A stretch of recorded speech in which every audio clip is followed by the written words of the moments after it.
Un élément en fait qui complète tes propos. En effet, tout ce que tu racontes, les mots, les noms que tu cites, en fait, il y avait au lendemain de la Seconde Guerre mondiale, un seul institut en mesure de freiner ou de bloquer ce genre de pensée. C'était l'Église catholique, Ouais.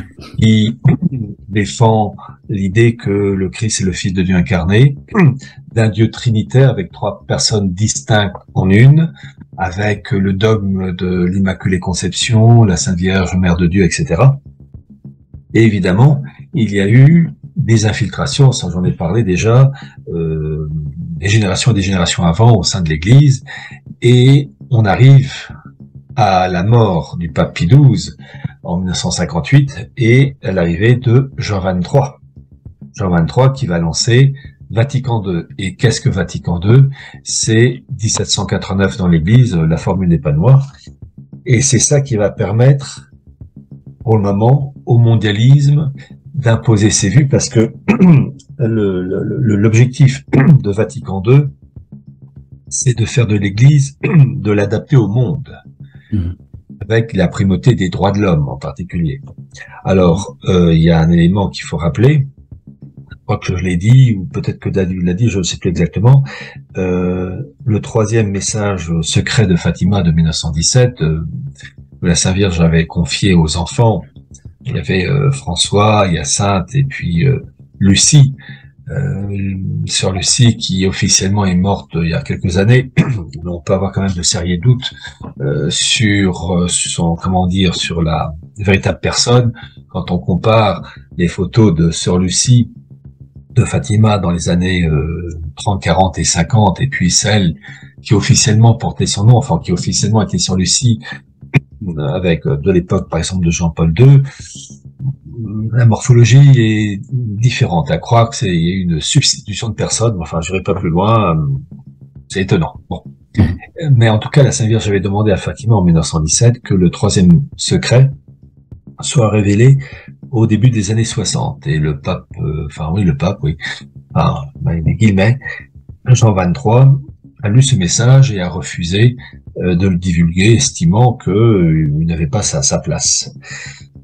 Donc, en fait, Vatican II, a eu pour objectif de détruire à la fois l'Église pour l'intégrer au monde, mais aussi de détruire le sacerdoce. Et ça a été mis en place, un nouveau rite d'ordination, en juin 1968, avec le Pontificali Romani. Alors d'abord, il y a un ouvrage qu'il faut lire, et que j'ai beaucoup utilisé pour le chapitre 7 de mon livre Atlas du mondialisme. Ce sont les mémoires de Gerhard Reckner, qui a été le premier secrétaire du Congrès juif mondial et qui consacre, je sais plus, un tiers ou la moitié, je sais plus exactement, mais de nombreuses pages sur Vatican II où il explique que les grands organismes, style la Librairie et compagnie, le CRIF et bien d'autres organismes aussi, jouaient un rôle pour infiltrer l'Église et modifier certaines choses, entre autres l'avis qu'avait l'Église à l'égard des Juifs. Alors il faut rappeler que après la tragédie du nazisme et du comportement des nazis à l'égard des Juifs durant la Seconde Guerre mondiale, vous avez eu, tout de suite après, je crois que c'était en 1947, la fameuse conférence de Zeilsberg avec Jules Isaac. Jules Isaac avait perdu sa femme et sa fille, déporté et mort dans les camps de concentration.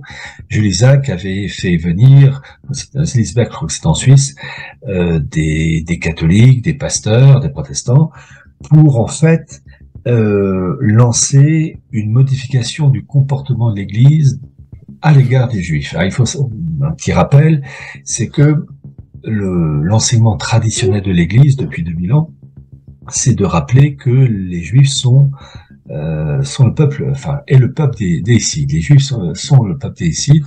Je ne fais que reprendre ce que disait l'Église, parce que maintenant, quand on commence à rapporter des faits, on sous-entend qu'on y est pour. Là, pour moi, je rapporte des faits. Et l'Église, au cours des siècles, a étoffé sa politique à l'égard du monde juif, entre autres dans les années 600, avec le pape Grégoire le Grand, avec un document qui s'appelait le Sicut Judaïs, qui avait pour objectif à la fois de protéger les Juifs des exactions commises par les chrétiens qui pouvaient avoir un comportement malhonnête et voire même criminel en les tuant ou bien en prenant, en volant leurs biens, mais aussi ce Sicut Judaïs avait pour objectif de mettre en garde le monde chrétien de ce qu'on appelle la perfidie juive. Alors perfidie, le mot, ça c'est le mot en français, en gros dans le sens d'être faire en sorte que les chrétiens soient sur leur garde, parce que la synagogue aveugle depuis 2000 ans, ne reconnaissant pas le Christ comme le Fils de Dieu incarné, fait tout pour détruire ce modèle, et en particulier aussi les États, s'inspirant des principes catholiques. Et donc, ce Sicut Judaïs a été repris et fortifié et amélioré au cours des siècles. Et c'est si vrai puisque pendant des siècles et des siècles, on avait chaque année, à Pâques, plus exactement le vendredi saint, le passage où le prêtre prononçait des paroles pour mettre en garde contre les Juifs perfides. Et il y avait à la fois la mesure de prudence à avoir à l'égard de cette communauté, mais aussi l'espoir via la prière et les aider à reconnaître la messianité du Christ. Et cette expression, juif perfide, là je reviens vers Jules Lézac et de ses camarades, ils estimaient que ces propos avaient favorisé l'antisémitisme et qu'ils estimaient qu'il fallait que cette formule soit supprimée. Et la chose a été faite par Jean 23 en 1959. Et on a véritablement, en fait, une introduction des élites juives au sein même des dirigeants du monde catholique. Et lorsqu'on lit en particulier Gerhard Rickner, il explique que le canal Béat, qui était la figure de proue lors de Vatican II, il y a eu d'abord Jean 23 et ensuite Paul VI, eh bien, canal Béat était vraiment intimement lié et a vraiment collaboré avec Abraham Heschel, Rabbi Heschel et bien d'autres, mais que les deux acolytes, les deux aides du canal Béat, c'était en fait des maranes, des juifs faussement convertis qui s'appelaient Österreicher et Baum. Et donc vraiment, Vatican II a abouti à ce qu'on appelait le fameux document Nostra Aetate, un document en faveur, qui révise complètement la vie de l'Église sur les Juifs, et sur d'autres religions, mais sur les Juifs en particulier, c'est en priorité même ça.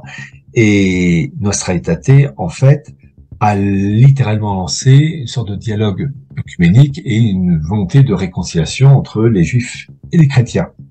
Mais en fait, la finalité du projet, c'est de soumettre l'Église à la synagogue rebelle. Et d'ailleurs, je crois l'avoir dit au cours de ces entretiens, que la chose s'est matérialisée de manière extraordinaire en 2019 avec l'inauguration d'une très grande statue, une barque qui représente la barque de Saint-Pierre avec une humanité bigarrée.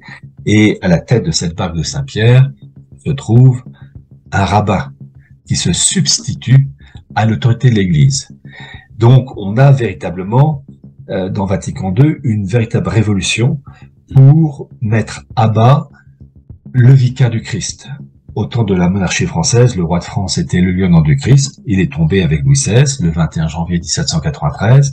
Avec Vatican II, on a eu le même projet, mettre à bas le vicaire du Christ et en faire un simple représentant de commerce. J'ajoute que dans mon livre Atlas du mondialisme, j'ai mis le document en anglais de la revue Look, revue américaine qui à l'époque tirait à 7 millions d'exemplaires. Je rappelle que Vatican II se termine en décembre 1965 et en janvier 1966, la revue Look a publié un dossier expliquant comment les élites juives de cette époque avaient tout fait et réussi pour soumettre l'Église au dogme, si je puis dire, du monde judaïque. Et le titre est révélateur, c'est How the Jews Change Catholic Thinking, comment les Juifs ont changé la manière de penser catholique.